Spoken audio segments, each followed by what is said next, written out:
Barron from Remax here with my update for Milton, Georgetown, and Glen Williams for the week of November 29th to December 5th, 2020, and comparing sales of last week to the year before.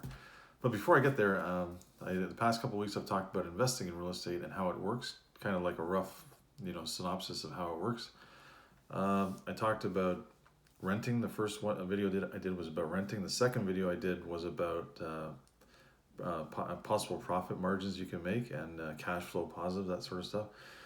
Today I want to talk about the negatives of investing in real estate. And most agents don't want to talk about it, but it does happen. Let's see. You buy a property and you want to rent it out. So a lot of people will go online on Kijiji and rent it themselves. And that's where, not a lot, but the majority of scams happen because people don't do their due diligence properly on their own because they don't have the experience. So they end up leasing to somebody and it doesn't work out. So as an example, I have a client right now. She bought an investment property with the money they saved. They don't have a lot of money. These people, they managed to scratch together about 100,000, I think it was, over a number of years. They bought an investment property. They put it out on Kijiji. They leased it out on their own without an agent. Even with an agent, there's still risks, but they did that. They had somebody come in who looked great on paper. They accepted him as a tenant, him and his kids.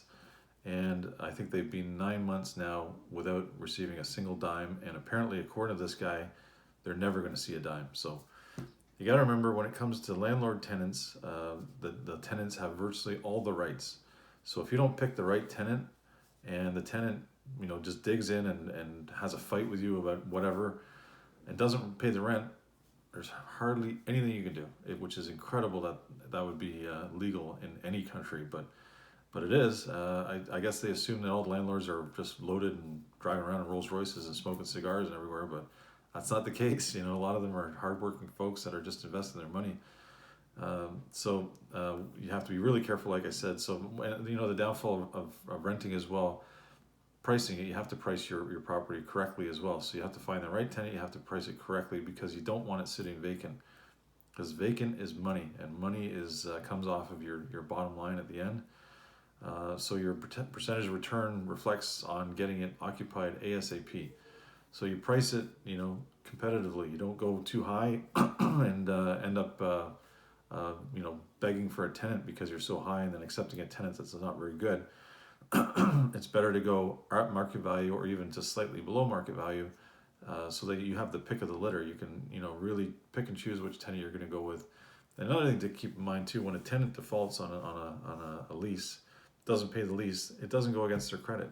So there's no way to really know, in a way, because you're not a credit agent. You can't go to Equifax and put a complaint in, because you're not the bank.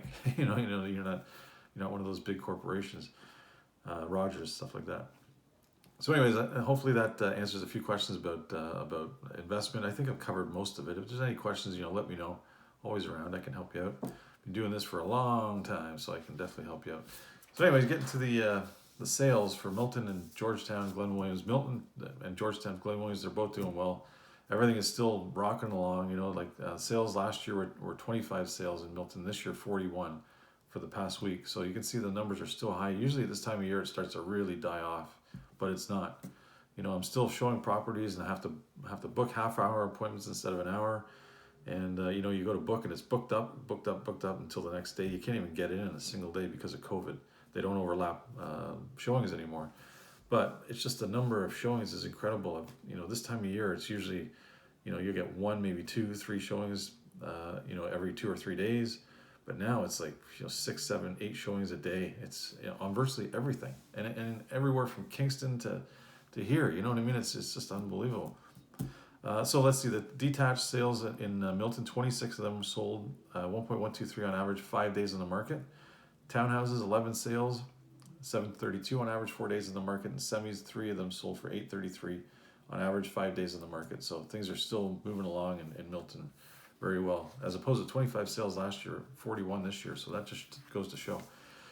So then we get to Glen Williams and Georgetown, Glen Williams. So we had a really, really busy week in Georgetown and Glen Williams.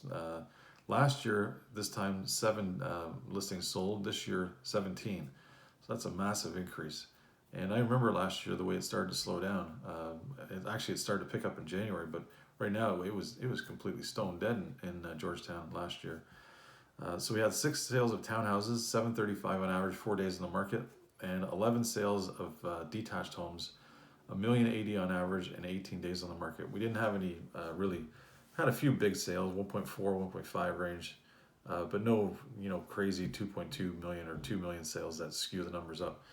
So that's pretty interesting numbers, and things are busy everywhere.